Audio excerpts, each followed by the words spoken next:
Hi guys, welcome back to my channel. Today I'm not in my usual setting. I am just in my bed, and the reason as to why I've been away from Instagram and YouTube I will reveal in this video, and I'll talk a little bit more about it.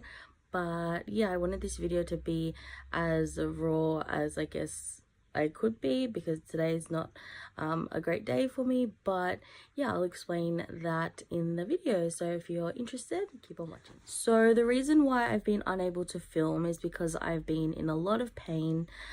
This is due to a condition called adenomyosis. I only found out about this condition probably about 5 months ago or so, but when I look back on like my teenage years and high school and things like that, it kind of makes sense as to like the symptoms and stuff that I was feeling through then. So adenomyosis is a condition where the inner lining of the uterus, which is called endometrium, breaks through the uterus wall and starts growing in the muscle wall of the uterus, I guess, and it causes it to thicken, causes really bad cramps. In my case, I was bedridden for a lot of the time. I had to take a lot of time off for work. I didn't go out for probably like 3 weeks straight. I was pretty much bedridden because I was in so much pain. I didn't really know what to do exactly about it, so I did go and see my doctor, just my general GP. She told me that it could just be cramps from the pill. Like sometimes when you're on the pill, you can be cramping in between like your cycles, I guess. And I was like, no, this is not that, because I had gone to see her for similar things a couple of times before, probably in the last so probably since like the start of the year or so, and I had been telling her that I've been experiencing pain for pretty much no reason, and I wasn't sure why. She always told me that it was because of the pill.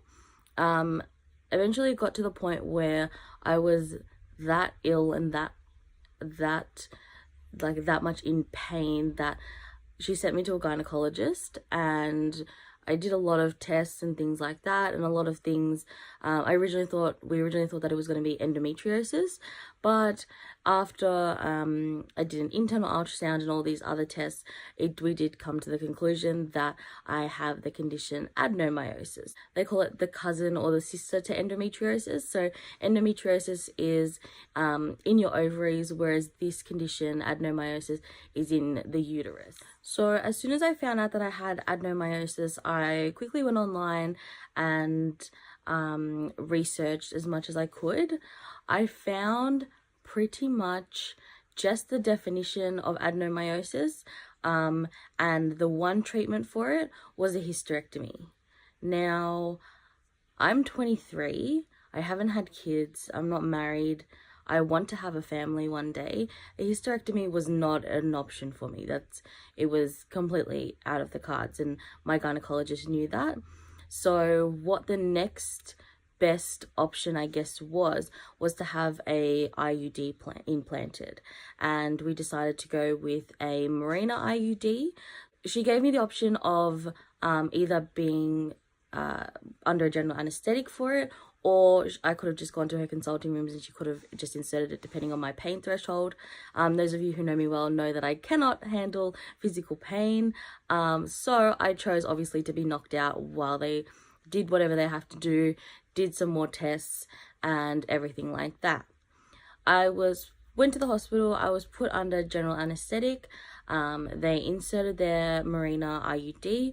They also did a hysteroscopy and a DNC, which is just like a little sample that they take off the uterus for testing of like cervical cancer and things like that. All of that stuff came back fine. I remember waking up after the general anesthetic, and literally as soon as I opened my eyes, the pain just hit me, and I was like, holy shit, what have I done?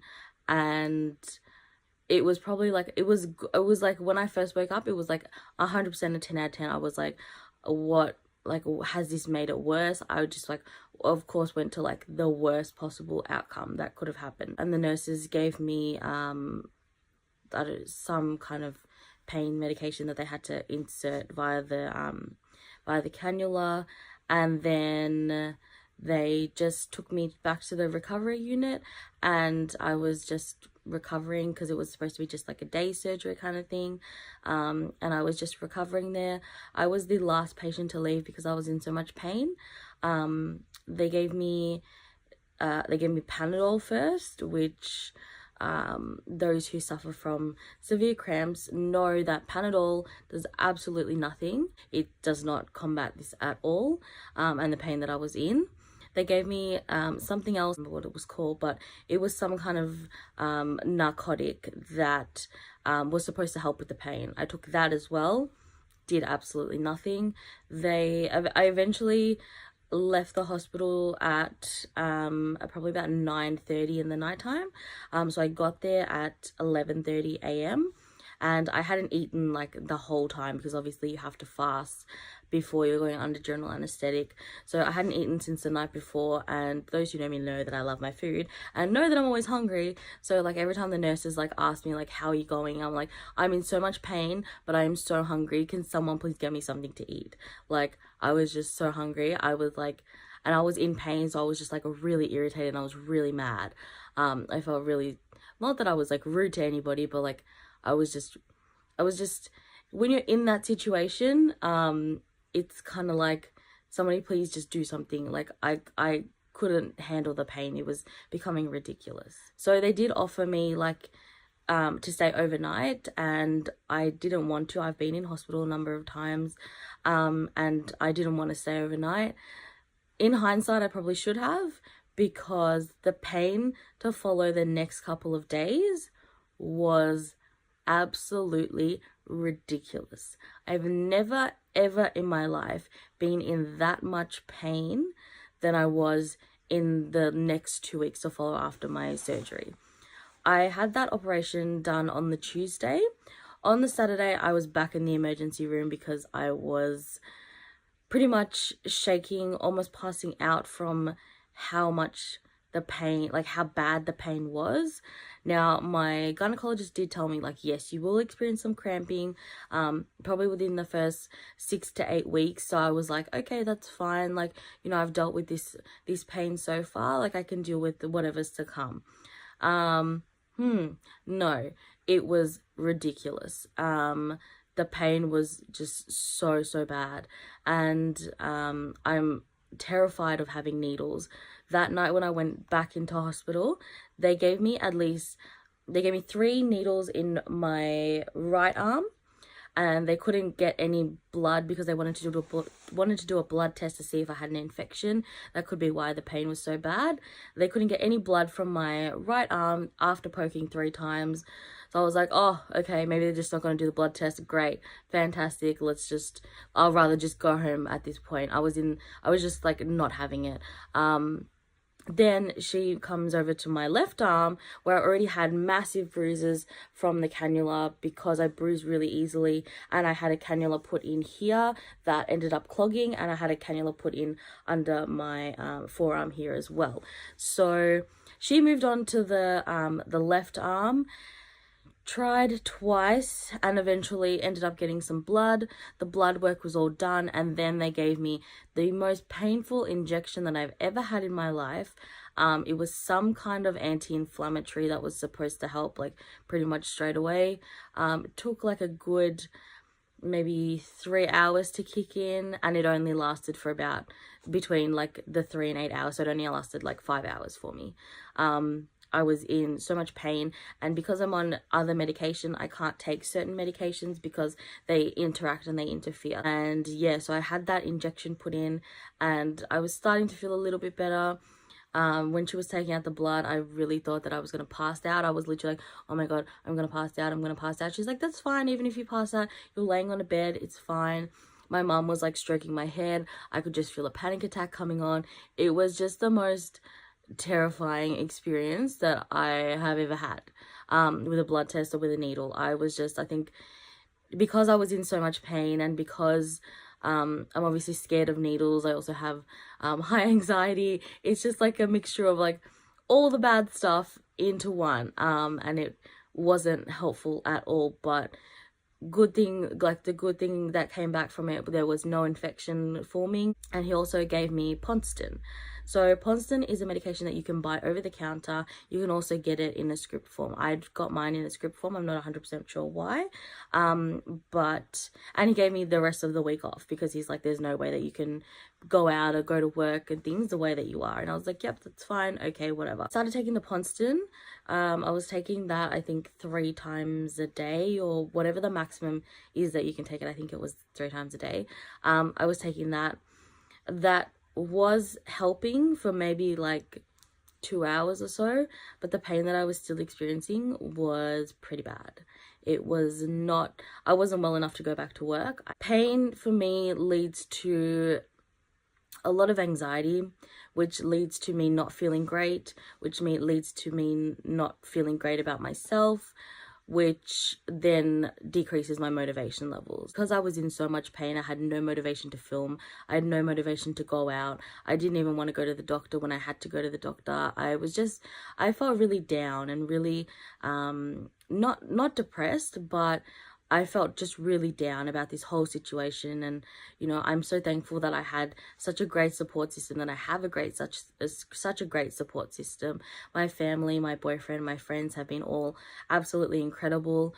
You can go to my Instagram and you can see all of the, in my highlights, there's like a recovery section of, and everyone sent me flowers and was so supportive. And, because I think people could see the pain that I was in. Really, I wasn't going well. I put on like a brave face for everyone, but I guess that's what your family is there for. Your family and, you know, your friends are there for, is to help you when you're going through all these hard times. And I used to get really down on myself, being like, why is this happening to me? Why am I like this? Like, it's not my fault that this condition happened. There's no prerequisites, I guess, for this condition to form. It's usually seen in women that have already had children, so looking at like 35, 40, and then it eventually disappears in menopause. But in my case, I haven't even had kids yet, and I was going through all of this, and it was just really, really bad. So probably since I've had the procedure done, I've been in and out of the emergency room probably about 3 or 4 times after the procedure, just because sometimes the pain gets that bad that I just can't handle it. It goes to my legs go numb. It's literally like from my waist down, I'm paralyzed. I don't think you'll really fully understand the pain level unless you've experienced it, or unless you experience something similar. Fast forward to now, I've had the Mirena in for 2.5 months, and I still experience pretty bad pain. I can't really forecast what my pain is going to be like. So hopefully, my gynecologist said that you have to give it at least 3 to 4 months for it to fully flourish, I guess, and for it to come into fruition and work properly. But at this stage, I'm kind of just a bit like, it's at 2.5 months already. I don't know if this is going to work for me. I don't know if what I've gone through with the pain after the procedure and things like that, is that going to, you know, is that going to be all for nothing, and are they just going to remove the IUD? I don't want that. It literally feels like, I mean, for women out there that experience severe cramps, you'd know what I'm talking about. For men, it feels like you're being stabbed pretty much in like the uterus. That's the best way that I can explain it. I know it's not very nice to hear or not very nice to imagine, but that's what it feels like, because no one can really understand the pain unless you've gone through it yourself. Adenomyosis is actually pretty common. 1 in 10 women have adenomyosis, but 2/3 of these women don't even know that they have it. So maybe they don't experience symptoms. Some people will never experience it. I can only really share like my journey with this, but like, it's, you know, it's crazy that like 2/3 of people that have it don't even know that they have it. There is no cause for it. Like I said, 100% it has taught me how resilient I really am, that I can handle physical pain, because I have been in such bad physical pain. It is a lot of pain. It is a lot to deal with.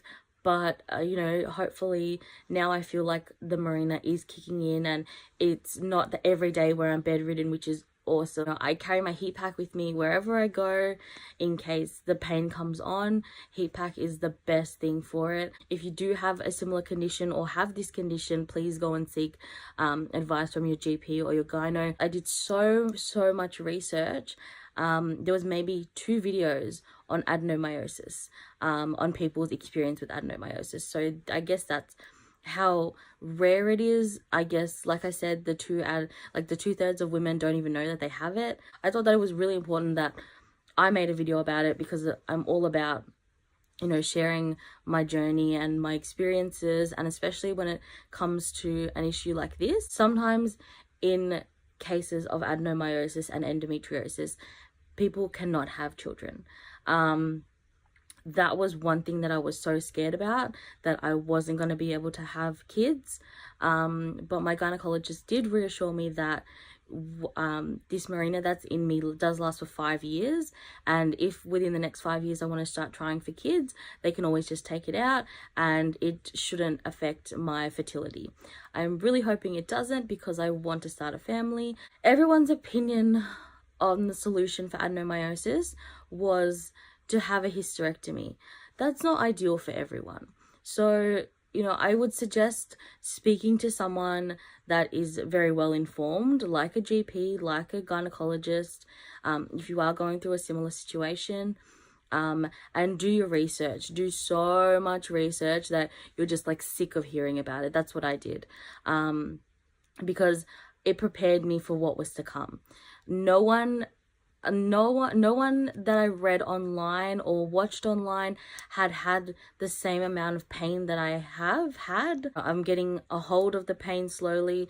It is a learning process. I've never experienced anything like this before. Neither has anybody in my family. So, you know, I can only go off my experience, and it's kind of been like a trial and error basis. But yeah, I've just been, you know, managing my pain as best as I can, taking my heat pack with me wherever I go. But yeah, so that is pretty much my experience of adenomyosis. It's been a long 5 months. It's been a painful 5 months, but I've also grown a lot, and it's shown me how resilient I can be. I'm very, very proud of myself for pushing through that. Trust your body. Your gut feeling is the best instinct that you can ever get. If you read your body, like listen to your body, you need to look after yourself first. So where we go from here, I guess, is I just have to wait. I think I'm seeing my gynecologist in January or February next year of 2019.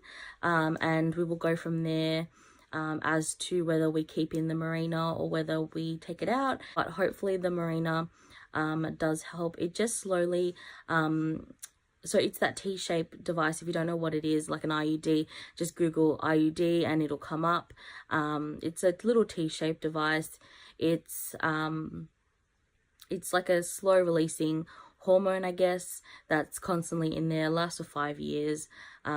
Great form of birth control. Read up if you're going to get an IUD put in. But yeah, it does play around with your hormones a lot. I have just been like an emotional wreck some days. Some days I just start crying for no reason. It's just a bit kind of like all over the place for the first like little bit, but you know, your body gets used to it. The pain is because your body wants to expel the IUD because it's a foreign body, but really it's there to help and treat the adenomyosis with the slow releasing hormones that's in it. So hopefully that's what it does. And hopefully, you know, we keep it in and it starts to work a bit better and it starts to work a bit more consistently. And yeah, I will keep you guys updated on how I go in that process, and if I end up taking it out or if it stays in. But I will update you guys when that time comes. So where do we go from here? Hopefully I want to start getting back into uploading. I'm really keen to get back into filming and uploading and doing a lot of different other things and fun stuff, and that big goal that I have in my head. I really can't wait to share that with you all. You need to listen. I hope this video did give you a bit of an insight into what I have been going through and what I've been experiencing the last 5-6 months or so, and the reason as to why I've been unable to film and upload on YouTube.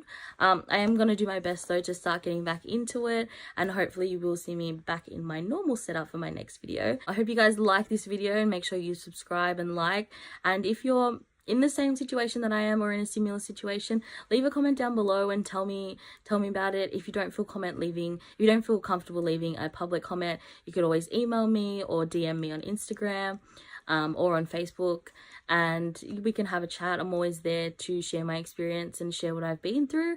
And yeah, I hope you guys enjoyed this video. I'll see you in my next one. Bye.